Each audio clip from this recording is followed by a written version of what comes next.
Welcome to the deep dive. Today, we're going to dig into something really interesting from the financial world, Tesla's recent Q2 delivery report. Yeah, definitely caught a lot of attention. It did because on the surface, well, the numbers were a bit of a letdown, but, and here's the kicker, Tesla's stock, TSLA, it actually traded higher, jumped 3.3% at one point. That's right. So our mission today is to unpack this kind of paradox, figure out what's really driving how investors feel about Tesla right now. And let down, well, that might be putting it mildly for those delivery numbers. Tesla delivered 384,000 vehicles in Q2. Okay. That's a pretty big drop, like 14% down compared to last year. And it also just missed Wall Street's estimate. They were expecting around 387,000, according to FactSet. So below estimates and down year over year. Exactly. And this wasn't just a one-off thing. Q1, which is usually a bit weaker anyway, season-wise, Yeah. that was disappointing too. Deliveries were just under 337,000, also down about 13% year over year. Okay, so we've got 2 quarters back to back with declining deliveries. Why? I mean, what were the main reasons they struggled with sales? Well, I think the market consensus points mostly towards increased competition. You're seeing a lot of rivals putting out cheaper EVs. Right. And some of them have, arguably better features or longer range now. Eh. Plus, we already had data during the quarter suggesting struggles, Okay. especially in big markets like Europe and China. So, yeah, investors were kind of bracing for a soft quarter. It wasn't a total shock. See, that's the part that gets me.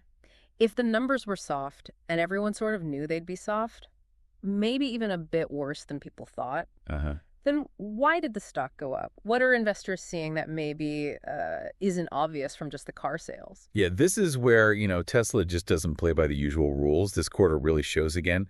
The stock often doesn't move based on the, let's call it, traditional EV business fundamentals. They missed estimates, like we said, but the stock climbed.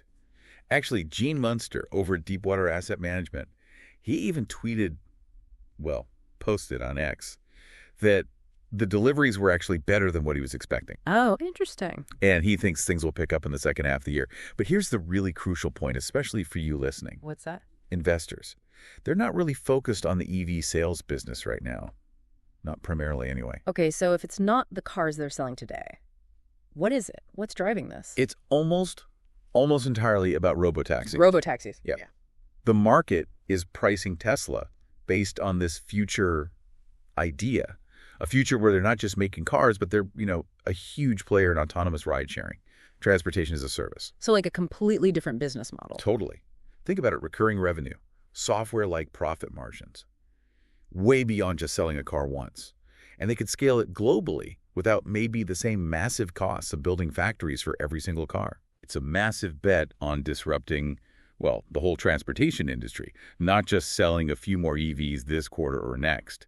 That's why, even with what you'd have to call a monster valuation, based on today's actual business. Yeah, it's huge.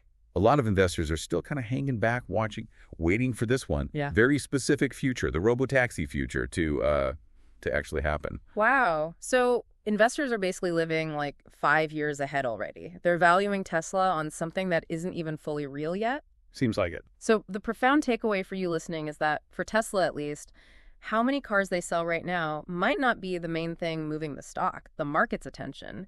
It seems to have shifted almost completely to this promise of robotaxis down the line. And it makes you think, right, this isn't just about Tesla. It kind of challenges how we value tech companies, maybe others too. It leaves you with a big question to mull over. What's that? Well, what does it mean when a company's value, its stock price, becomes so detached from its main product today, when it's all riding on a future innovation, like robotaxis, that hasn't fully arrived? What does that tell us about how markets work, especially in tech? That is definitely something powerful to think about, especially as you navigate, all these market dynamics. Thank you for joining us on this deep dive. Yeah, good questions to consider. Definitely. We hope you'll keep thinking about them.